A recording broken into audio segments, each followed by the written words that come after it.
அனைத்திற்கு உயிரோடை Tamil ILC Tamil உயிரோடை தமிழில் அன்பர்களே அரசியல் களம் இன்றைய அரசியல் கள நிகழ்ச்சியில் தாயகத்திலிருந்து தாயக உடவியலாளர் இராமேதர் அவர்கள் இணைகின்றார். வணக்கம் இராமேதரன். வணக்கம் தரான அன்பர்களுக்கு முன்னேற வணக்கம். உங்களுக்கும் அன்பர்கள் சார்பாக வணக்கத்தை தெரிவித்துக் கொண்டு இன்றைய அரசியல் கள நிகழ்ச்சியில் நாங்கள் முதலில் தமிழர் தாயகத்தில் சமீபத்தில் நடந்த சம்பவங்களை பார்ப்போம். குறிப்பாக கிவிலோயா திட்டம் தொடர்பான விடயங்களை நீங்கள் எங்களுடைய உறவுகளுக்கு அதனால் என்ன விதமான பாதிப்புகள் தமிழ் தரப்பினருக்கு ஏற்படும் என்ற விடயங்களை நீங்கள் கூறியிருந்தீர்கள். இது தொடர்பாக போராட்டம் ஒன்று நடக்கப் போவதாக நீங்கள் கூறியிருந்தீர்கள். 2 நாட்களுக்கு முன்னதாக போராட்டம் நடைபெற்றது. கிவிலோயா திட்டம் தொடர்பான இந்த போராட்டம் எவ்வாறு, இந்த போராட்டம் தொடர்பான நிலைமைகளை எங்களுடைய உறவுகளுக்கு கூறுவீர்களா? நிச்சயமாக ஏற்கனவே நாங்கள் குறிப்பிட்டிருந்தோம். தமிழரசு கட்சியினுடைய ஏற்பாட்டிலே இந்த கிவிலோயாவுக்கான எதிர்ப்பு போராட்டம் அழைப்பு கொடுக்கப்பட்டது. முழுக்க முழுக்க இது தமிழரசு கட்சியினுடைய ஏற்பாட்டிலே இப்போது உருவாகி இருக்கின்ற தமிழரசு கட்சியும் ஜனநாயக தமிழ் தேசிய கூட்டணியும் இணைந்து அவர்களாக தங்களுடைய ஒரு அரசியல் நிகழ்ச்சியினர்களாக இந்த போராட்டத்தை அழைப்பு கொடுத்திருந்தார்கள். கடந்த நிகழ்ச்சியிலே இதனுடைய பின்னணி தொடர்பாக நாங்கள் குறிப்பிட்டிருந்தோம். அதாவது ஒரு பாதிக்கப்பட்ட தரப்போ இல்லை ஒரு வடக்கு கிழக்கிலே இந்த இடங்களிலே பாதிக்கப்பட்ட, அதாவது இந்த கிவிலோயா இந்த திட்டம் கொண்டு வரப்படுவதனால் பாதிக்கப்படுகின்ற முல்லைத்தீவு, கிளிநொச்சி, வவுனியா போன்ற அந்த மாவட்டங்களில் இருக்கின்ற விவசாய அமைப்புகளோ இல்லை எங்களுடைய அந்த சமூக மட்ட அமைப்புகளோ இல்லை பொது அமைப்புகளோ என்கின்ற அடிப்படையில் கூட இதிலே உள்வாங்கப்படவில்லை, அவர்களுடன் கலந்துரையாடப்படவில்லை. முழுக்க முழுக்க தமிழரசு கட்சியினுடைய பாராளுமன்ற உறுப்பினரான சத்தியலிங்கம் அவர்களுடைய, அதாவது வவுனியா மாவட்டத்தில் இருக்கின்ற அவர்களுடைய கட்சி அலுவலகத்தில் வைத்துதான் இதற்கான அழைப்பு விடுக்கப்பட்டிருந்தது. அந்த வகையில் இது முழுக்க முழுக்க தமிழரசு கட்சியினுடைய ஏற்பாட்டிலே அவர்களுடைய ஒரு போராட்டமாக தான் இந்த போராட்டம் முன்னெடுக்கப்பட்டது. அந்த வகையிலே நேற்று முன்தினம் இந்த போராட்டம் நெடுங்கணியிலே, வவுனியா மாவட்டம் நெடுங்கணியிலே இந்த போராட்டம் முன்னெடுக்கப்பட்டது. சுமார் ஒரு 1000 வரையான மக்கள் இந்த போராட்டத்தில் பங்கெடுத்திருந்தார்கள். மக்கள் என்று சொல்வதை விட அந்த கட்சியினர் தங்களுடைய ஆதரவாளர்களை கொண்டு வந்து அந்த போராட்டத்தை நடத்தி இருந்ததை நாங்கள் அவதானிக்கக்கூடியதாக இருந்தது. அதிலே தமிழரசு கட்சி சார்பாக தமிழரசு கட்சியினுடைய பாராளுமன்ற உறுப்பினர்கள் மற்றும் தலைவர், பதில் தலைவர், பதில் செயலாளர் போன்றவர்கள் பங்கு பெற்றிருந்தார்கள். அதே போன்று ஜனநாயக தமிழ் தேசிய கூட்டணி சார்பாக IPRF சுரேஷ் பிரேமச்சந்திரன் மற்றும் சமத்துவ மக்கள் கட்சியினுடைய தலைவர் சந்திரகுமார் மற்றும் டெலோ செல்வ மடக்கலநாதன் மற்றும் சிவசக்தி ஆனந்தன் போன்றவர்கள் அதிலே பங்கெடுத்திருந்ததை நாங்கள் பார்க்கக்கூடியதாக இருக்கின்றது. ஜனநாயக போராளிகள் கட்சி சார்பிலும் அதிலே பங்கெடுத்திருந்தார்கள்.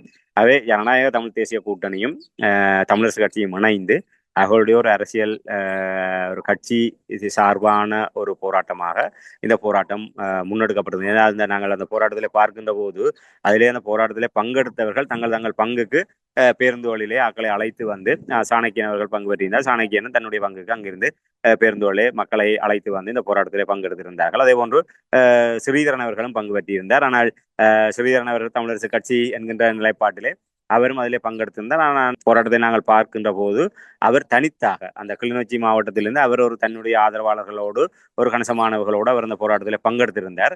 அவர் அந்த முன்வரிசையில், வழக்கமாக உங்களுக்கு தெரியும், அந்த போராட்டங்கள் நடைபெறுகின்ற போது அந்த அரசியல் தலைவர்கள் முன்வரிசையில் அந்த பதாகைகளை பிடித்துக் கொண்டோ இல்லை தங்களை ஒன்றாக எல்லா தலைவர்களும் ஒன்றாக அணிவகுத்து செல்வதை போன்ற ஒரு கடந்த போராட்டங்களிலே இடம்பெறும். ஆனால் ஸ்ரீதரன் அவர்கள் அவ்வாறான ஒரு நிலைப்பாட்டுக்கு அவர் தன்னை ஈடுபடுத்திக் கொள்ளவில்லை. ஏனால் அந்த கட்சிக்குள் இருக்கின்ற அந்த பிரச்சனையை அவர் வெளிப்படுத்தக்கூடிய வகையில் தான் அங்கே அந்த ஒரு துருவ நிலைப்பாடு இருந்தது. சுமந்திரன் ஜனநாயக தமிழ் தேசிய கூட்டணியினரோடு நடுநாயகமாக அவர் அங்கே முன்னணியிலே நிற்க, ஸ்ரீதரன் அந்த போராட்டத்தினர் இடைநடுவிலே தன்னுடைய மாவட்டத்திலிருந்து அழைத்து சென்ற அந்த ஆதரவாளர்களோடு தான் அதிலே அந்த இடத்திலே நின்று கொண்டு மக்களோடு மக்களாக அந்த போராட்டத்திலே பங்கெடுத்திருந்தார். ஆக இந்த விடயங்கள் ஒரு தமிழரசு கட்சிக்குள் இருக்கின்ற அந்த இரு அணிகளாக இருக்கின்ற அந்த பிளவு நிலையையும் அவர் வெளிப்படுத்துவதாக இருந்தது. ஆனால் ஒரு தமிழரசு கட்சியாக அவர் அதிலே தன்னுடைய ஒரு பங்களிப்பை ஆற்றி இருக்கின்றார். அதாவது முக்கியமாக தமிழர்களுடைய ஒரு இதய பூமியாக இருக்கின்ற மணலாறு மாவட்டத்தினுடைய குடிப்பரம்பலை மாற்றியமைப்பதோடு முற்றுமுழுதாக மணலாறு எங்களிடமிருந்து பறித்தெடுப்பதற்கான ஒரு திட்டமாக இந்த திட்டம் முன்னெடுக்கப்பட்டு வருகின்ற நிலையிலே இது ஒரு அத்தியாவசியமான ஒரு போராட்டம் என்ற அடிப்படையிலும் அவர் தங்களுடைய கட்சிக்குள்ளே இருக்கின்ற அந்த பிளவு நிலையை கடந்தும் ஸ்ரீதரன் அவர்கள் தன்னுடைய தரப்பினரோடு இந்த போராட்டத்திலே பங்கெடுத்திருக்கின்றார் என்பதைதான் நாங்கள் இந்த இடத்திலே சொல்லக்கூடியதாக இருக்கின்றது. தமிழரசு கட்சியினுடைய பிளவு நிலையையும் இந்த போராட்டத்தின் பொழுது அது வெளிப்படுத்தி இருக்கிறது, காட்டுகிறது. தங்களுடைய பலத்தை கைப்பற்றுவதற்காக இந்த பல போட்டியாக கூட இருந்திருக்கலாம் போல் தெரிகின்றது. அரசியல் கட்சிகள் இணைந்து இந்த போராட்டத்தில் பங்கெடுத்தார்கள் என்று சொல்லும் பொழுது, இராமேதரன், தமிழ் தேசிய மக்கள் முன்னணி இந்த போராட்டத்தில் பங்கெடுத்தார்களா? தமிழ் தேசிய மக்கள் முன்னணி மட்டுமல்ல, தமிழ் தேசிய பேரவை இந்த போராட்டத்திலே பங்கெடுக்கவில்லை. இதிலே தமிழ் தேசிய மக்கள் முன்னணி சார்பாக அவர்கள் ஊடக சந்திப்பிலே இந்த போராட்டம் நியாயமானது. ஆனால் தமிழரசு கட்சியினுடைய இந்த போராட்ட அழைப்பிலே தாங்கள் பங்கு பெற்ற முடியாது என்கின்ற விடயத்தை அவர்கள் அறிவித்திருந்தார்கள். ஆகவே தமிழ் தேசிய கட்சியோ இல்லை தமிழ் தேசிய பசுமை இயக்கமோ இல்லை தமிழ் தேசிய மக்கள் முன்னணியோ இல்லை இல்லட்ட ஏனைய தரப்பினரோ இதிலே யாருமே பங்கெடுக்கவில்லை. இது முழுக்க முழுக்க தமிழ் தேசிய கூட்டமைப்பு என்ற பெயரிலே தாங்கள் மீண்டும் தமிழ் மக்களுக்கான ஒரு அரசியலை தலைமை தாங்க போகின்றோம் என்ற ஒரு நிலைப்பாட்டிலே ஒரு அணி சேர்ந்திருக்கின்ற சுமந்திரன் தரப்பு மற்றும் சுரேஷ் பிரேமச்சந்திரன் தரப்பு தான் இந்த போராட்டத்திலே முழுக்க முழுக்க பங்கு பெற்றி இருக்கின்றார்கள். தமிழ் தேசிய மக்கள் முன்னணி தரப்பிலே இவர்கள் யாருமே அங்கு செல்லவில்லை. அதே நாளிலே இவர்கள் 2ஆம் தேதி இந்த போராட்டத்தை இவர்கள் ஏற்பாடு செய்த போது அதே நாளிலே தையிட்டியிலே போராட்டத்தை முன்னெடுத்தார்கள். அந்த தையிட்டி போராட்டத்திலே கயந்திரமார் பொன்னம்பலம், செல்வராயா கயந்திரன் போன்றவர்கள் அந்த தையிட்டி போராட்டத்திலே அவர்கள் பங்கெடுத்திருந்தார்கள். ஆகவே அது அவர்கள் வழக்கமாக அந்த ஒவ்வொரு பௌர்ணமி தினத்திலும் தையிட்டி விகாரைக்கு எதிரான போராட்டத்தை தமிழ் தேசிய மக்கள் முன்னணி அதிலே வலுவாக முன்னெடுத்து வருகின்ற ஒரு நிலைப்பாடை நாங்கள் பார்த்து வருகிறோம். அந்த வகையில் அவர்கள் அந்த போராட்டத்தில் பங்கெடுத்ததன் காரணமாக அவர்கள் இங்கு செல்லவில்லை. ஆனால் அதற்கு முன்னரான ஊடக சந்திப்பில் இந்த விடயத்தை தெளிவுபடுத்தியிருந்தார்கள்.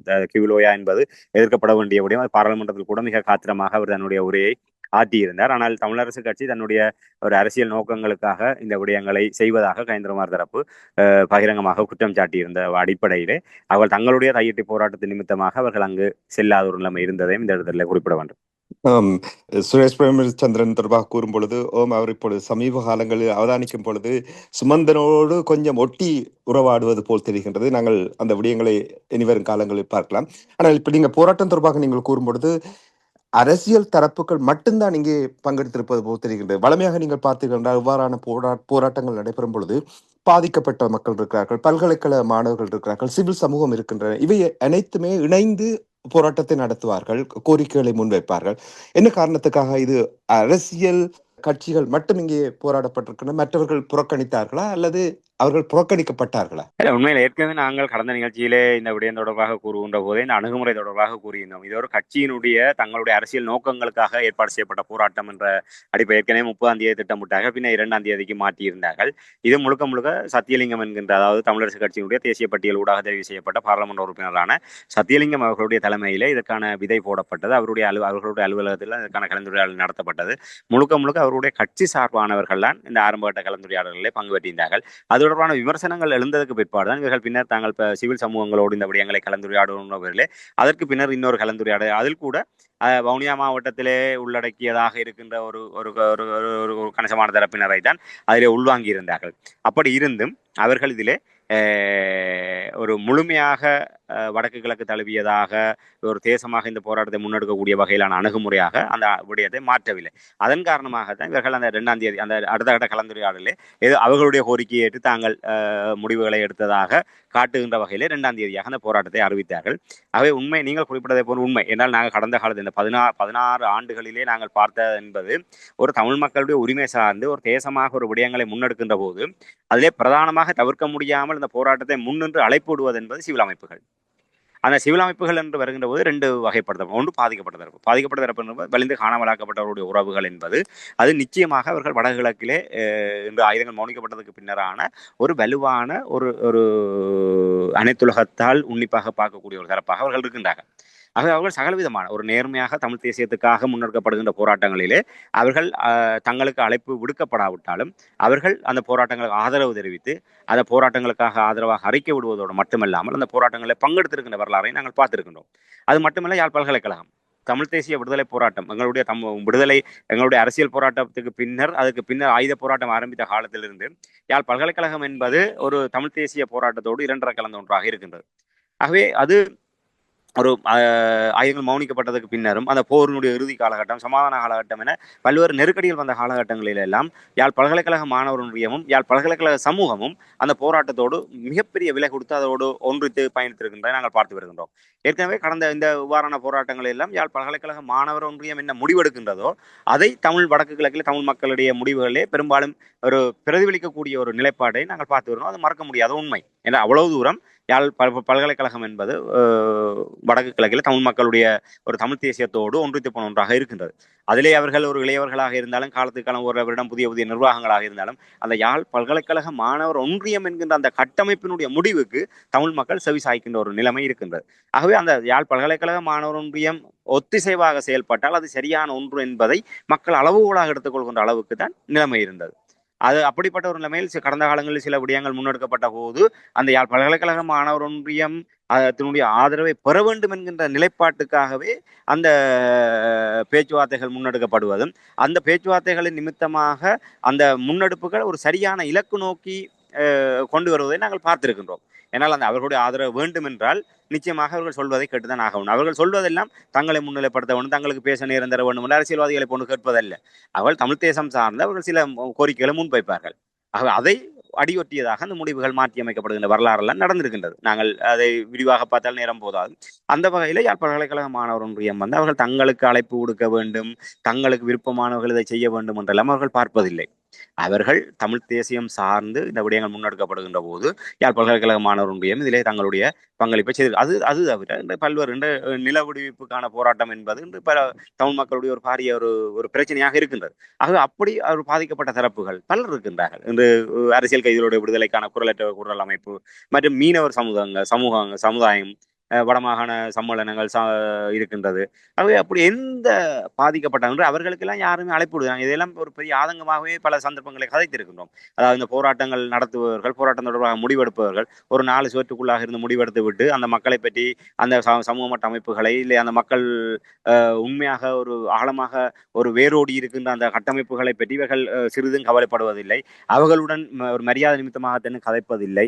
இவர்கள் தாங்கள் முடிவெடுத்து பத்திரிகைகளை அறிவித்து விட அல்லது எல்லாருமே பின்பற்ற வேண்டும் என்கிற அளவில் தான் இவர்கள் நடக்கின்ற விடயத்தை இல்லை. நாங்கள் இது யார் இவர்கள் எல்லாம் இதற்கு முன்னர் செயல்பட்டவர்கள் எல்லோரையும் பற்றி நாங்கள் ஒரு நேர்மையான விமர்சனத்தை முன்வைத்திருக்கிறோம். அதன் காரணமாகத்தான் அந்த சிவில் அமைப்புகள் இதிலே ஒட்டியும் ஒட்டாமலும் இருக்கின்ற நிலைமைகளை பார்த்திருக்கின்றோம். அதையும் கடந்து ஒரு தேசமாக அந்த நியாயப்பாடுகளை அவர்கள் ஏற்றுக்கொண்டுதான் இருக்கின்றார்கள். அந்த வகையில இது ஒரு அணுகுமுறை குறைபாடு தான் நான் கருதுகிறேன். வெளிப்படையாகவே தமிழரசு கட்சிக்குள் இருக்கின்ற சுமந்திரன் தன்னுடைய அந்த இடத்தை தக்க வைப்பதற்காக, தன்னுடைய அதிகாரத்தை தக்க வைப்பதற்காக தனக்கு பின்னாலே சகல கட்சிகளும் ஒரு அரசியல் பலம் இருக்கின்றது, பகுஜன பலம் இருக்கின்றது, தன்னை ஒரு தமிழ் தேசியத்தினுடைய பிதாமகராக தன்னை முன்னிறுத்துவதற்குரிய செயல்பாடுகளை அவர் செய்து வருகின்றார். அவர் உண்மையிலே இந்த இடத்துல நாங்கள் சொல்லக்கூடிய விடயம் வந்து இது ஒரு குற்றச்சாட்டு அல்ல. அவருடைய அணுகுமுறை என்பது அவர் சத்தியலிங்கம், பார்லமெண்ட் உறுப்பினர் சத்தியலிங்கமாக இருக்கட்டும், சாணக்கியனாக இருக்கட்டும், CVK சிவஞானமாக இருக்கட்டும், எல்லோருமே அந்த சுமந்திரன் என்கின்ற அந்த பின்னாலே என்று இயக்குகின்ற ஒருவருடைய கைத்தடிகளாக தான் இவர் செயல்படுகின்றார். அவை முழுக்க தெரிகின்றது அவருடைய நிகழ்ச்சி நிரல். அந்த போராட்டத்திலே நடுநாயகமாக அவர் நின்றதும், அந்த போராட்டம் தொடர்பாக அதிலே சாணக்கியன், சுமந்திரன் போன்றவர்கள் தங்களுடைய முன்கை எடுத்து அவர்கள் அந்த போராட்டங்களை எல்லாம் வழி நடத்தினார்கள், இந்த போராட்டத்தை பயன்படுத்தினார்கள் என்பதெல்லாம் கண்ணூடாக தெரிகின்ற முடியும். அவை இது முழுக்க சுமந்திரனுடைய அரசியல் நிகழ்ச்சிகளுக்காக இந்த விடயம் முன்னெடுக்கப்பட்டது. இது எதிர்த்தரப்புக்கு ஒரு செய்தியை சொல்ல வேண்டும். அதாவது தமிழரசு கட்சிக்குள் இருக்கின்ற எதிர்த்தரப்புக்கும் வெளியே இருக்கின்ற தரப்பினருக்கும் தங்களுடைய பலத்தை காட்ட வேண்டும் என்கின்ற நிலைப்பாட்டோடு முன்னெடுக்கப்பட்டது. ஆகவே நீங்கள் இந்த கேள்வியை கேட்கின்ற ஒரு விடயத்தை குறிந்தீர்கள். சுரேஷ் பிரேமச்சந்திரன் அவர்கள் அண்மையிலே சுமந்திரனுக்கு ஜால்ரா போடுகின்ற வகையில் அது உண்மை. நிச்சயமாக இது அவருடைய அண்மை கால நிலைப்பாடுகளை வைத்து பார்க்கின்ற போது ஒரு வரம்பு மீறி சுமந்திரன் எழுதி கொடுப்பதைத்தான் அவர் அறிக்கையா விடுகின்றாரா, இல்லை அவர் பேசுகின்றாரா என்கின்ற அளவுக்கு சுமந்திரனுடைய ஒரு வாடகை ஊதுகுழல் ஊடகமாக சுரேஷ் பிரேமச்சந்திரன், குறிப்பாக அந்த சிவஞானம் ஸ்ரீதரன் அவர்களுடைய அது இன்னொரு கட்சியினுடைய விவகாரம். அதிலே இவர் போய் கருத்து சொல்வதற்கு எந்தவித முகாந்திரமும் இல்லை. ஆக இவர் அதிலே வந்து கருத்து சொல்கின்றார்கள். ஜனநாயக தமிழ் தேசிய கூட்டணி சுமந்திரனோடு பேச்சுவார்த்தை நடத்தி கொண்டிருந்தது, அது இறுதி அடைய வேண்டும், மாகாண சபைக்குள்ளாக சுமந்திரனை குளிர்வித்து எப்படியாவது தாங்கள் கரை சேர்ந்து விட வேண்டும் என்ற அந்த ஒரே நோக்கத்துக்காகத்தான் இவர் சுமந்திரனை சந்தோஷப்படுத்துவதற்காக ஸ்ரீதரனுக்கு எதிராக அந்த அறிக்கையை விட்டார். அது இப்ப இன்று வரை அவர் அதை வாக்களித்தார் என்றால் அதுக்கான ஆதாரத்தை காட்டுங்கள் என்று சுமந்திரனும் கேட்கவில்லை, சாணக்கியனும் கேட்கவில்லை. ஆனால் அவர்கள் சொல்வதை நம்பிக்கொண்டு இவர்கள் அறிக்கைகளை விட்டுக்கொண்டு, இந்த அம்பிகா சர்க்குனை போன்று இவர்கள் அறிக்கைகளை விட்டுக்கொண்டு இவர்கள் இப்படியான விடயங்களை செய்து கொண்டிருக்கின்றார்கள். ஆக இதே ஒருபோதுமே நாங்கள் ஏற்றுக்கொள்ள முடியாது. இவ்வாறான அணுகுமுறை தவறுகள்தான் பாதிக்கப்பட்ட தரப்பு எப்போதுமே அரசியல் கட்சிகளை போன்று எங்களுக்கு அந்த வெத்திலை வைத்து முறை வைத்து அழைக்க வேண்டும், தங்க தாம்பாளத்தில் வைத்து அழைப்புதலை வழங்க வேண்டும் என்று யாருமே காத்துக் கொண்டிருப்பதல்ல. நேர்மையாக தமிழ் தேசியத்துக்கான முன்னெடுக்கப்படும் என்பதை அவர்கள் உணர்கின்ற பட்சத்தில், நான் முன்னர் குறிப்பிட்ட வகையிலே இந்த காணாமலாக்கப்பட்டவருடைய உறவுகள், யாழ் பல்கலைக்கழக மாணவர் ஒன்றியம், மீனவர் அமைப்புகள், இப்படியான சகல தரப்பினருமே, பாதிக்கப்பட்ட தரப்பினர், பொது அமைப்புகள், சிவில் அமைப்புகள் எல்லாமே தாங்களாகவே இந்த போராட்டத்துக்கு ஆதரவை தெரிவித்து வலிச்சேர்த்து பங்கெடுத்திருக்கின்றார்கள் என்பதுதான் கடந்த கால வரலாறு. அது இந்த கிவுலோயா போராட்டத்திலே அது கிடைக்காமல் போனதற்கு அந்த போராட்ட ஏற்பாட்டாளர்களாக இருந்த தமிழரசு கட்சியினுடைய அணுகுமுறை தவறு என்பதைத்தான் நான் கூறுவேன். நீங்கள் கூறுவது போல் போராட்டம் என்று அறிவித்தவுடன் உடனடியாக நாங்கள் இந்த போராட்டத்துக்கு ஆதரவு வழங்குகின்றோம், அவர் தங்கள் பின்னின்று செயல்படுவோம் என்றெல்லாம் அடிக்கடி உடனடியாகவே தங்களுடைய அறிக்கைகளை வெளிப்படுத்துவார்கள். அது நீங்கள் கூறுவதில் சரி. அதே போல் நீங்கள் இப்பொழுது சுரேஷ் பிரேமச்சந்திரன் தொடர்பாக சொன்னதை உடனடியாக நீங்கள் சொன்னது சிறப்பாக சொன்னீர்கள். அதாவது ஒரு கொள்கை திட்டம் இல்லை என்றால் பதவிக்கும் பணத்துக்கும் அலைந்து திரிவது போல் தான் தெரிகின்றது. அணுகுமுறை நீங்கள் கூறியது மிகவும் மிகவும் பொருத்தமாக இருக்கின்ற அணுகுமுறை குறைபாடு என்றால் அதற்கு காரணம் என்னவென்றால் சுமந்திரனுடைய நிகழ்ச்சி நிரலில் நீங்கள் செயல்பட்டால் இங்கே வந்து பங்கெடுங்கள், இல்லை என்றால் நான் இந்த தமிழ் தேசியத்தை உடைப்பதற்காகத்தானே வந்திருக்கிறேன் என்ற செய்தியையும் கூட இங்கே கூறுவது போல் தெரிகின்றது. என்னதான் இருந்தாலும் ராமதரன், தமிழர்களுக்கான பிரச்சனை என்று இப்படி ஒரு போராட்டம் என்று வரும் பொழுது இதில் பங்கெடுப்பதில் தவறில்லை தானே? ஏன் என்ன இதில் பிரச்சனை இருக்கிறது?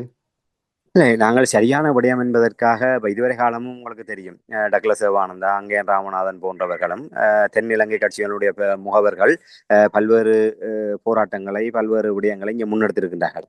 அவர்களை தமிழ் மக்கள் இவ்வாறான பாதிக்கப்பட்ட தரப்புகள் ஏறெடுத்தும் பார்ப்பதில்லை. ஏனென்று சொன்னால் அவர்கள் முதலை கண்ணீர் வடிக்கின்றார்கள். உங்களுக்கு தெரியும், டக்ளஸ் சிவானந்தா அவர்கள் காணாமலாக்கப்பட்டோர் என்ற பெயரிலே தங்களுடைய கட்சி சார்பானவர்களையும் அந்த போராட்டத்தின் பால் தங்களுடைய கட்சி சார்பாக அங்கே உயிரிழந்தவர்களுடைய குடும்பங்களை அழைத்து வைத்துக் கொண்டு சிறிது தியேட்டர்களை ஒரு மாநாட்டை நடத்தி காணாமலாக்கப்பட்டவர்கள் இந்த OMB அலுவலகத்தை ஏற்றுக்கொண்டதாகவும் அரசாங்கத்தோடு இணைந்து செயல்பட முன்வந்ததாகவும் போன்ற ஒரு பாசாங்குத்தனத்தை அவர் காட்டியிருந்தார். அப்படி ஆனால் அதெல்லாம் உண்மையாக யாருமே எடுத்துக்கொள்ளப் போவதில்லை. யாருமே அதை பெரிய ஒரு பொருட்டாக எடுப்பதும் இல்லை. அப்படிப்பட்ட ஒரு நிலைமையில் தான் இந்த விடயம் நாங்கள் அந்த போராட்டத்திலே நியாயம் இருக்கின்றது என்கின்ற ஒரு அடிப்படையில் கூட நாங்கள் இதை ஏற்றுக்கொண்டு விட முடியாது என்றால் தவறான ஒரு தரப்பினருக்குரிய அங்கீகாரமாக இது மாறிவிடக்கூடாது. இது கிவுலோயா என்பது நிச்சயமாக அது இன்று உடனே இவர்கள் எதிர்த்தாலும் எதிர்க்காவிட்டாலும் அதற்கான பணிகளை அவர்கள் முன்னெடுக்க போகின்றார்கள். அதற்கான வேலை திட்டங்கள் ஆரம்பிக்க போகின்றார். அது உடனே இப்போ இன்று இவர்கள் எதிர்ப்பு போராட்டம் நடத்தியவுடன் அவர்கள் மூட்டை முடிச்ச கட்டி போட்டு கைவிடப் போவதில்லை. ஆனால் இதுல என்ன பிரச்சனை என்று சொன்னால், நீங்கள் கேட்டதை போன்று ஏற்கனவே உங்களுக்கு தெரியும், நான் கூட பதிவு செய்திருக்கிறேன், இவர்கள் இவ்வாறான அழைப்புகளை மரியாதைகளை எதிர்பார்ப்பவர்கள் அல்ல. ஆனால் இதில் யார் நேர்மையான ஒரு விடயத்தை நாங்கள் தமிழ் தேசியத்துக்கு நேர்மையாக சரியான முன்னெடுப்பாக இருந்தால் தாங்களாகவே அதற்கான ஆதரவை அவர்கள் வழங்குவார்கள். இன்று தமிழரசு கட்சி 8 பாராளுமன்ற உறுப்பினர்கள் இருக்கின்றார்கள். அந்த 8 பாராளுமன்ற உறுப்பினர்களும் ஸ்ரீதரன் அவர்களை இப்போது கட்சிக்குள்ளாகவே ஒரு நெருக்கடிக்குள்ளாக்கி அவரை பல்ல புடுங்கிய பாம்பாக வைத்துக்கொண்டு சாணக்கியனை வைத்துக்கொண்டு சுமந்திரன் அவர்கள் காய் நகர்த்தி கொண்டிருக்கின்றார். இந்த கடந்த வரவு செலவு திட்டம் உங்களுக்கு தெரியும். அந்த வரவு செலவு திட்டத்திலே தமிழரசு கட்சி நடுநிலை வகித்தது. அதற்கு சாணக்கியன் அவர்கள் சொன்ன காரணம், நாங்கள் இந்த அரசாங்கத்துக்கு ஒரு நல்ல சமிக்கையை காட்டியிருக்கின்றோம், ஆனால் எதிர்க்க வேண்டிய இடத்துல எதிர்ப்போம். இது இந்த அரசாங்கம் ஒரு பாதகம் இல்லாமல் ஒரு விடயங்களை கொண்டு வந்திருக்கின்றது. அந்த வகையிலே நாங்கள் இதிலே எதிர்க்க வேண்டிய அளவுக்கு ஒன்றுமே இல்லை. நாங்கள் அவர்களுக்கு ஒரு ஒரு சமாதானம். ஏனால் அந்த வரவு செலவு திட்டத்துக்கு இவர்களை நடுநிலை வைக்க வேண்டும் என்ற உபாயத்தோடு தான் ரோமர் திசாநாயக்கா அவர்கள் தமிழரசு கட்சியினுடனான சந்திப்பை தேதியிட்டு இருந்தார். அன்றைய நேரமே நாங்கள் மிக விரிவாக எங்களுடைய உறவுகளுக்கு தெரியப்படுத்தி இருந்தோம். அதாவது இவர்களை முஸ்லிம் தரப்பு போன்ற தமிழ் தரப்புகளை ஒரு நடுநிலைமை வகிக்க வைத்து ஒரு எதிர்ப்பை வலுக்குறைப்பு செய்ய வேண்டும் என்ற நோக்கத்துக்காகத்தான் ரோமர் திசாநாயக்கா இப்படியான நகர்வுகளை எல்லாம் செய்தார். அதிலே தமிழரசு கட்சியும் அந்த குழியிலே விழுந்தது. அது மாத்திரமல்லாமல் அதற்கு பின்னர் சுமந்திரன் அவர்கள் பாராளுமன்றத்திலே சாணக்கியன் அவர்கள் கூறுகின்றார், நாங்கள் இதெல்லாம் அதற்காக நாங்கள் ஒரேடியாக இந்த அரசாங்கத்தை ஏற்றுக்கொள்ளவில்லை. தமிழ் மக்களுக்கு எதிராக எதிர்க்க வேண்டிய ஒரு நிலைப்பாடு வந்தால் அதை நாங்கள் மூர்க்கத்தனமாக எதிர்ப்போம், அதுக்கு தயங்க மாட்டோம் என்று. இதெல்லாம் ஒரு ஏமாற்று நாடகம். இந்த வரவு செலவு திட்டத்திலே இதற்கான 2500 மில்லியன் முதல் கட்டமாக இந்த கிவுலோயாவுக்கான நிதி இந்த வரவு செலவு திட்டத்திலே ரோமர் திசாநாயக்கா ஒதுக்கி இருந்தார். இது அவர்களுக்கு தெரியும். வரவு செலவு திட்டத்தில் என்ன இருக்கின்றன்னு தெரியாமல் அவர்கள் நடுநிலைமை வகிக்கவில்லை தானே. அப்போது எங்கே போனது கிவுலோயா தொடர்பாக அவர்களுக்கு தெரியாதா? கிவுலோயா திட்டம் இப்போது கொண்டு வரப்பட்ட விடயம் இல்லவே. 2011ஆம் ஆண்டு மஹிந்த ராஜபக்ச காலத்தில் கொண்டு வரப்பட்டு அது பல கட்டங்களிலே முன்னெடுக்கப்பட்ட போது தமிழ் தரப்பினுடைய அழுத்தம் திருத்தமான எதிர்ப்பு காரணமாக அந்த விடயம் ஒத்தி வைக்கப்பட்டு கிடப்பிலே போடப்பட்டது. ஆகவே சுமந்திரன், சாணக்கியன் சகலருக்குமே இது நன்றாகவே தெரியும். ஜனநாயக தமிழ் தேசிய கூட்டணியில் இருக்கின்ற சுரேஷ் பிரேமச்சந்திரன் பாராளுமன்ற உறுப்பினராக இருந்த காலத்தில் கூட இந்த கிவுலோயா திட்டம் எதிர்க்கப்பட்டிருக்கின்றது. ஆக இது அவர்களுக்கு நன்றாகவே தெரியும். இந்த கிவுலோயா திட்டம் வந்தால் என்ன நடக்கும். இன்று இவர்கள் என்ன நோக்கத்துக்காக போராட்டம் செய்தார்களோ அதே நோக்கத்துக்காக இந்த வரவு செலவு திட்டம் எதிர்க்கப்பட்டிருக்க வேண்டும். ஆக வரவு செலவு திட்டத்தை நீங்கள் நடுநிலைமை வகிப்பதும் ஒன்றுதான் அதை ஆதரிப்பது. அதை எதிர்ப்பு என்பது என்ன? எங்களுடைய தமிழ் மக்களுடைய விவகாரங்கள் அதிலே பாதிக்கப்படுகின்றது, உரிமை மறக்கப்படுகின்ற என்கின்ற விடயங்களை முன்னிலைப்படுத்தித்தான் நாங்கள் அங்கே வந்து எதிர்ப்பு அரசியலை செய்கின்றோம். ஆகவே அப்படிப்பட்ட ஒரு நிலைமையிலே நீங்கள் அதை அன்று செய்து போட்டு இந்த போராட்டத்தை செய்திருந்தால் நிச்சயமாக அதில் ஒரு நியாயம் இருந்திருக்கும். நீங்கள் அன்றைய தினம் அதுக்கு நீங்கள் உங்களுக்கான ஒரு முடிவுக்கு நீங்கள் ஒரு வியாக்கியானத்தை கொடுத்தீர்கள், நாங்கள் நல்லெண்ண சமிக்கையாக. அப்ப இப்போது எதுக்கு எதிர்க்கின்றீர்கள்? இப்போதும் போய் அங்கே உங்களுடைய அந்த நல்லெண்ண சமிக்கையை வைத்து நீங்கள் அங்கே அன்ரோமர் திசநாயக்காவோட செய்தியை தடுத்து நிறுத்தலாம் தானே? எதற்கு இங்கே இந்த போராட்டத்தை நெடுங்கணியில நீங்கள் செய்ய வேண்டும்? அப்ப இந்த போராட்டம் எல்லாம் உங்கள் அண்மை கால அரசியல் சறுக்கல்களை சரி செய்வதற்கு, மாகாண சபை தேர்தலில் உங்களுடைய அரசியல் அபிலாசைகளை தூக்கி நிறுத்துவதற்குமாகத்தான் உங்களுக்கு இந்த போராட்டம் தேவைப்படுகின்றது. என்னால் நாங்கள் ஏற்கனவே தொடர்ச்சியாக கூறி வருகின்றவுடன் சுமந்தனை பொறுத்தவரையில் அவருக்கு ஒரு நிகழ்ச்சி நிரல் கொடுக்கப்பட்டிருக்கின்றது. தமிழ் மக்களுடைய உரிமை சார்ந்த விடயத்திலே அவர் ஒரு முதன்மையாக நிற்கக்கூடிய ஒரு செயல் வீரனாக தன்னை காட்ட வேண்டிய ஒரு தேவை இவருக்கும் இருக்கின்றது. இவரை வைத்து இயக்குகின்ற வெள்ளாதிக்க சக்திகளும் இருக்கின்றது. இன்று இலங்கையிலே அமெரிக்கா என்று சுமந்திரன் தரப்பை வைத்துக் கொண்டு அவர்களுடைய நிறைவேறாத கனவுகளை நிறைவேற்றுவதற்கு அவர்கள் இன்னும் தயார்படுத்திக் கொண்டிருக்கின்றார்கள். அப்படிப்பட்ட ஒரு நிலைமையில இப்போது மீண்டும் இதற்கான ஒரு காலம் மாகாண சபை தேர்தலில் இவர் முதலமைச்சராக போட்டியிடுகிறாரோ இல்லையோ, ஆனால் இவர் சுமந்திரன் தன்னுடைய தலைமையிலே தமிழரசு கட்சி இல்லை அந்த தமிழ் தேசிய கூட்டமைப்பு என்ற பெயரிலே ஒரு அரசியல் நிகழ்ச்சிகளை முன்னெடுப்பதற்கு அவர்கள் அணியமாகி கொண்டிருக்கின்றார்கள். அதற்கான ஒரு களமாக இந்த விடயங்களை பயன்படுத்துகின்றார்கள். இது ஒரு முரண்பாடு அல்லவா? ஒரு சில மாதங்களுக்கு முன்னர் நீங்கள் வரவு செலவு திட்டத்தை எதிர்க்காம விட்டீர்கள். அந்த வரவு செலவு திட்டத்தில் 2500 மில்லியனை இந்த கிவிலோயாவுக்காக ஒதுக்கப்பட்டிருக்கின்றது. அதை நீங்கள் சரி என்று சொல்லி நல்லெண்ண சமைக்கையை காட்டிவிட்டு இன்றைக்கு நெடுங்கணியில வந்து கொடி விடுத்து போராடுவதில் என்ன நியாயம் இருக்கின்றது? இது ஒருபோதுமே இதெல்லாம் ஒரு அளவுகளாக பார்க்க வேண்டிய விடயங்கள். இந்த விடயங்களை வைத்துத்தான் அந்த பாதிக்கப்பட்ட தரப்பு இந்த பொது அமைப்புகள் எல்லாம் அதில் ஒதுங்கி இருக்கின்றன. இது முழுக்க அரசியல் நோக்கத்துக்காக, தங்களுடைய சொந்த அரசியல் நிகழ்ச்சி நிரலுக்காகவே இந்த மக்களுடைய விடயம் என்பது கையிலே எடுக்கப்பட்டிருக்கின்றது. அதை விட நாங்கள் ஏற்கனவே கூறியதை போன்று இது வடக்கு கிழக்கு தமிழர் தேசமாக எதிர்கொள்ள வேண்டிய விடயம். இன்று எங்களுடைய வடக்கு கிழக்கு ஒரு அது உயிர் நாடியை பிரிக்கின்ற ஒரு திட்டமாகத்தான் இது காணப்படுகின்றது. இன்று 47 தொல்லியல் சின்னங்கள் இதன் மூலமாக அழிவடைய போகின்றது. இந்த கிவிலோயா திட்டம் நடைமுறைப்படுத்தப்படமாக இருந்தால் 47 தொல்லியல் சின்னங்களும் இன்று நீங்கள் இல்லாத ஒரு தையிட்டு விகாரையை வைத்துக் கொண்டு இவ்வளவு தூரம் அட்டகாசம் செய்கின்றீர்கள். இந்த 47 தொல்லியல் இடங்களும் வன்னி ராஜ்யத்தினுடைய தமிழர்களுடைய தொல் பாரம்பரியத்தினுடைய குறியீடுகள். ஆகவே உங்களுடைய அங்கே இருக்கின்ற ஒரு சிங்கள மகாவலி வலயத்திலே கொண்டு வந்து குடியேற்றப்பட்ட சிங்கள மக்களுக்கு, சிங்கள குடியேறிகளுக்கான ஒரு அத்தியாவசிய அடிப்படை வசதிகளை செய்வதை மூலாதாரமாக கொண்டு மேற்கொள்ளப்படுகின்ற அந்த கிவிலோயா திட்டத்துக்காக எங்களுடைய பாரம்பரியத்தை, உங்களுடைய வரலாற்றையும் அளிக்கின்ற திட்டத்தை எப்படி நாங்கள் ஏற்றுக்கொள்ள முடியும்? இதெல்லாம் உங்களுக்கு வரவு செலவு திட்டத்திலே நீங்கள் நடுநிலைமை வகிக்கின்ற போது உங்களுக்கு எல்லாம் தெரியும் தானே? இதெல்லாம் இது ஏற்கனவே சொல்லப்பட்டிருக்கு. இதெல்லாம் புதிதாக இன்று கண்டுபிடிக்கப்பட்ட விடயம் அல்ல. அந்த கிவிலோயா திட்டம் தொடர்பான மதிப்பீட்டு அறிக்கையில் இதெல்லாம் இருக்கின்றது. இத்தனை லட்சம் காடுகள் அழிக்கப்படும், இத்தனை தொல்பொருள் சின்னங்கள் அதுக்குள்ளே அழிவடைய போகின்றது, இவ்வளவு வன உயிர்கள், அதாவது ஒரு அரிதான உயிரினங்கள் அழிவடையும், அரிதான தாவர இனங்கள் அழிவடையும், ஆகவே முற்றிலுமாக இலங்கையினுடைய காடுகளுடைய பரப்பிலே மிகப்பெரிய ஒரு பாதிப்பு ஏற்படுத்தும். இப்படியான சகல ஆய்வுகளும் முன்னரே கிவிலோயா தொடர்பாக இருக்கின்றது. இதையெல்லாம் தெரிந்து கொண்டுதானே நீங்கள் அதை எதிர்க்காக விட்டீர்கள். இதெல்லாம் மக்கள் வலுவாக நன்றாகவே ஒப்பிட்டு பார்க்கக்கூடிய நிலைமை இருக்கின்றது. இதுல எந்த ஒரு அடிப்படையிலும் அந்த கோரிக்கை நியாயமானது. அந்த கோரிக்கைக்காக நாளை அன்ரோமர் திசநாயக்கா தேசிய மக்கள் சக்தி சார்பாகவோ, இல்லை நாளை இன்று எதிர்கட்சியாக இருக்கின்ற ரணில் விக்ரமசிங்க தரப்போ, இல்லை சயித் பிரேமதாச தரப்போ, இல்லை நாமல் ராஜபக்ச தரப்பு வந்து ஒரு போராட்டம் செய்தால் மக்கள் போய் கலந்து கொள்வார்களா?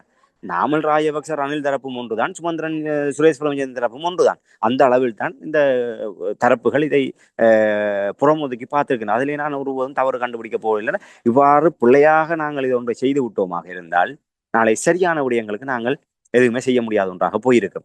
இதிலே நான் இறுதியாக ஒரு விடயத்தை கூற முடியும். நீங்கள் 30ஆம் தேதி தீர்மானித்தீர்கள், 2ஆம் தேதி தீர்மானித்தீர்கள். இன்றைய தினம் பிப்ரவரி 4ஆம் தேதி இலங்கையினுடைய சுதந்திர நாள். தமிழர்கள் இதுவரை காலமும் ஒரு கரிநாளாக முன்னெடுக்கப்படுகின்ற விடயம். ஆகவே அந்த கரிநாள் போராட்டம் நீங்கள் அந்த 4ஆம் தேதியை கிவிலோயாவுக்கான போராட்ட நாளாக அடையாளப்படுத்தி அன்றைய நாள் நீங்கள் இதை செய்திருக்கலாம் தானே? ஒட்டுமொத்தமாக இலங்கையோட சுதந்திரம் தான் தமிழர்களுக்கு கரிநாள். தமிழர்களுடைய இப்படியான விடயங்கள் எல்லாம் அநீதி இழைக்கப்படுகின்ற இந்த அரசாங்கத்தில் என்று சொல்லி அந்த என்ன நீங்கள் அங்க பாலுக்கு மீனுக்கு தலையையும் பாம்புக்கு வாழையும் காட்டுகின்ற விலாங்கு மீன்களை போன்று உலா வருவார்கள். இங்கே தமிழ் மக்களுக்கு ஒரு முகத்தையும், தெற்கிலங்கையில உங்களுடைய தேவைகளுக்காக அங்கே இன்னொரு முகத்தையும் காட்டக்கூடிய ஒரு விலாங்கு மீன்களை போன்றவர்கள் அனைவர்கள். இவர்களால் இப்படித்தான் செயல்பட முடியும். ஒரு 2 நாள் நேற்று முன்தினம் கிவிலோயாக போராட்டம் நடந்தது. இன்றைய தினம் அந்த போராட்டத்தை நீங்க செய்திருந்தா ஒட்டுமொத்த உலகமே திரும்பி பார்த்திருக்கும்.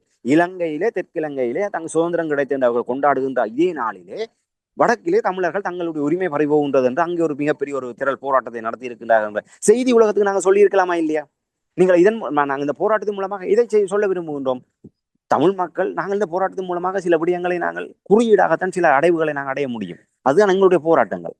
அந்த போராட்டம் என்பது ஒரு தேசமாக வடக்கு கிழக்கிலே இப்போ இந்த போராட்டத்திலே நாங்கள் இப்போ வரிசைப்படுத்தியதில் தமிழரசு கட்சி ஜனநாயக தமிழ் தேசிய கூட்டணி இதில் பங்கெடுத்தது. இதோடு விளைந்து காணாமலாக்கப்பட்டவர் பல்கலைக்கழக யாழ் பல்கலைக்கழகம், கிழக்கு பல்கலைக்கழகம், வடமாகாண மீனவர்கள், அதே போன்று நில மீட்புக்காக இருக்கக்கூடியவர்கள். இது ஒன்று உதாரணத்தை சொல்ல முடியும். முல்லைத்தீவை அடிப்படையாக கொண்டு செயல்படுங்க தமிழர் மர உரிமை பேரவை மிக காத்திரமான ஒரு அறிக்கை விட்டிருந்தது. அதனுடைய லியோ ஃபாதர் அவர்கள் ஒரு அறிக்கையை ஒன்று விடுத்திருந்தார். கியூலோயா என்பது இவ்வாறான விதத்திலே எங்களுடைய தாயகத்தை கவலீரம் செய்ய போகின்றது. அதுக்கு எதிரான போராட்டம் நியாயமான என்று கூறினாலும் இந்த போராட்டத்திலே ஆதரவாக பங்கெடுங்கள் என்ற அழைப்பு விடவோ அதில் போராட்டத்தை பங்கெடுக்கவோ அவர்கள் முன்வரவில்லை. ஏனால் அந்த முல்லைத்தீவிலே அதை அடிப்படையாக வைத்து உருவாக்கப்பட்ட அந்த மரபுரிமை தமிழர் மர உரிமை இயக்கத்தை கூட இவர்கள் உள்வாங்கவில்லை. அவர்கள் கூட இதில் பங்கெடுக்கவில்லை என்று சொன்னால் இந்த முழுக்க முழுக்க அரசியல் காரணம். இவர்கள் ஒரு பொது அமைப்புகளை முன்னிலைப்படுத்தியதாக அந்த அமைப்புகளின் ஊடாக இது அவசரப்பட்டு நாங்கள் செய்ய வேண்டிய முடியவில்லை. ஏன்னா இது முழுக்க முழுக்க தங்களுடைய அரசியல் நோக்கத்துக்காக தான் இவர்கள் செய்தார்கள். ஒரு ஒரு ஒரு ரெண்டு மூன்று வாரம் அவகாசம் எடுத்து வடகிழக்கு தழுவியதாக இருக்கின்ற சமூக மட்ட அமைப்புகளோடு கிழக்கு மாகாணத்திலும் ஒவ்வொரு மாவட்ட ரீதியான கலந்துரையாடல்களை நடத்தி அங்கே ஒரு தெளிவை ஏற்படுத்தி ஒரு புரிந்துணர்வை ஏற்படுத்தி ஒவ்வொரு அமைப்பாளர்களை இணைத்து அதன் மூலமாக அந்த போராட்டத்தை சரியான முறையில் இன்று P2P மக்கள் பேரெழுச்சி இயக்கம் எல்லோருக்கும் தெரிந்தது. ஆனால் அதுக்கு முன்னர் ஒரு மாதத்துக்கு முன்னர் அதுக்கான முன்னாயத்த பணிகள் எவ்வாறு நடந்தது எல்லோருக்கும் தெரியுமா? இந்த ஒவ்வொரு மாவட்ட கிழக்கு மாகாணத்திலும் வடக்கு மாகாணத்திலும் ஒன்றுக்கும் மேற்பட்ட கலந்துரையாடல்கள் நடத்தப்பட்டது. அந்த கலந்துரையாடலில் சமூக மட்ட அமைப்புகள் உள்வாங்கப்பட்டு இப்படியான ஒரு போராட்டம் அவசியம், நாங்கள் இந்த விடயங்களை செய்ய வேண்டும் என்று அதில் சொல்லப்பட்டது. ஆனால் இப்படியான ஒரு பேரெழுச்சியாக வரும். ஆனால் சரியான முறையிலே அந்த அமைப்புகள் பாதிக்கப்பட்ட தரப்பு உள்வாங்கப்பட்டு முன்னெடுக்கப்பட்டதன் காரணமாக ஒரு இன்றும் வரலாறு பேசக்கூடியதாக அந்த P2P மக்கள் பேரெழுச்சி இயக்க பேரணி என்பது அமைந்திருந்தது. அதே போன்று இந்த விடயம் எல்லாம் நாங்கள் செய்திருக்கலாம். முழுக்க முழுக்க பவுனியாவில் ஒரு கலந்துரையாடல், இன்னொரு கலந்துரையாடல். அந்த கலந்துரையாடல் தங்களுடைய கட்சிக்குள்ளாவே இதிலே மருத்துவர் சத்தியலிங்கம் அவர்கள் எந்த விதத்திலே தமிழர்கள் தேசமாக தலைமை தாங்குவதற்கு தகுதியானவர் இல்லை? இந்த கியூலோயா திட்டம் உங்களுடைய வவுனியா மாவட்டத்தில் அதில் ஒன்றா வருகின்ற என்பதற்காக நீங்களே இதில் தலைமை தாங்க வேண்டும் என்ன நியதி இருக்கின்றது? இது அடிப்படையில் எல்லாமே ஒரு நிராகரிக்கக்கூடிய விடயம். அதன் காரணமாக இந்த பாதிக்கப்பட்ட தரப்புகள் இதை நிராகரித்திருக்கின்றார்கள். இதைத்தான் என்னால் சொல்ல முடியும். ராமேந்திரன், நீங்கள் கூறுவதை கேட்கும் பொழுது சுமந்திரன், சாணக்கிய இந்த இரட்டையர்கள் கூட பார்த்தீர்கள் என்றால் அவர்கள் தமிழ் மக்களை முட்டாள்களாகத்தான் பார்க்கிறார்கள். என்றால் சுமந்திரன் அவர்கள் நினைக்கின்ற தனக்கு மும்மொழி ஆற்றல் இருந்தாலும் சட்டத்திறனியா இருந்தாலும் தான் எதை சொன்னாலும் மக்கள் கேட்க வேண்டும். நீங்கள் மிகவும் சிறப்பாக ஒரு விடயத்தை அங்கே சுட்டி காட்டியிருக்கிறீர்கள். வரவு செலவு திட்டத்தில் கிவிலோயா திட்டத்துக்கான நிதி ஒதுக்கீடு செய்யப்பட்டது. நடுநிலை வகித்தார்கள், அதாவது வரவு செலவு திட்டத்துக்கு எதிராக வாக்களிக்கவில்லை, நடுநிலை வகித்தார்கள் என்று நீங்கள் கூறும் பொழுது அவருடைய உண்மை நிலையை இங்கே திட்ட தெளிவாக வெளிச்சம் போட்டு காட்டுகிறது. அது மட்டும் இல்லை, பயங்கரவாத தடை சட்டம் தொடர்பாக உங்களுக்கு தெரியும், சுமந்திரன் செய்த விளையாட்டுகள் உங்களுக்கு தெரியும். இதை மக்கள் தெளிவாக புரிந்து கொள்ள வேண்டும். இது நீங்கள் இந்த ஒரு 30 நிமிட இந்த ஆய்வினூடாகவே சுமந்திரன் தமிழரசு கட்சியினுடைய நிகழ்ச்சி நிரல் என்ன, அதன் பின்னால் சுரேஷ் பிரேமச்சந்திரன் போன்றவர்கள் பதவிக்காகவும் பணத்துக்காகவும் அதிகாரத்துக்காகவும் அங்கே அலைஞ்சு திரிகிறார்கள் என்றதையும் இங்கே இது படம் போட்டு காட்டுகிறது, அப்படியே சுட்டி காட்டுகிறது. நன்றி ராமேந்திரன். இதைத்தான் தமிழ் மக்களா புரிந்து கொள்ள வேண்டும்.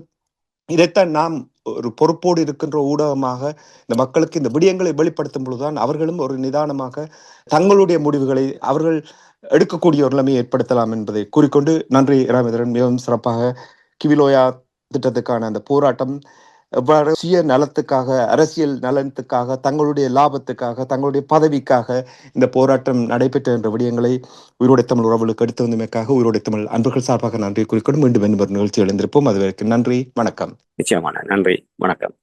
எமது பார்வையாளர்களுக்கு வணக்கம். மக்களின் குரலாய் ஓங்கி ஒலிக்கும் இலக்கு மின்னிதழ் மற்றும் உயிரோடை தமிழ் வானொலி ஆகிய இவ்விரு ஊடகங்களும் உங்களைப் போன்ற எமது நேயர்கள் நண்பர்களின் ஆதரவிலேயே இயங்கி வருகின்றன. மிக குறைந்த வளங்களுடன் பல இடர்கள் மற்றும் தடைகளை தாண்டி பயணிக்கும் எமது ஊடகங்களின் பணிகள் மேலும் வளர உங்களால் முடிந்த நிதியுதவியை வழங்கி இன்னும் காத்திரமான செயற்பாடுகளை முன்னெடுக்க உதவுமாறு மிகவும் பணிவன்புடன் வேண்டி நிற்கின்றோம். உங்கள் பங்களிப்பு உங்களின் உரிமை குரலாய் ஓங்கி ஒலிக்கும். நன்றி.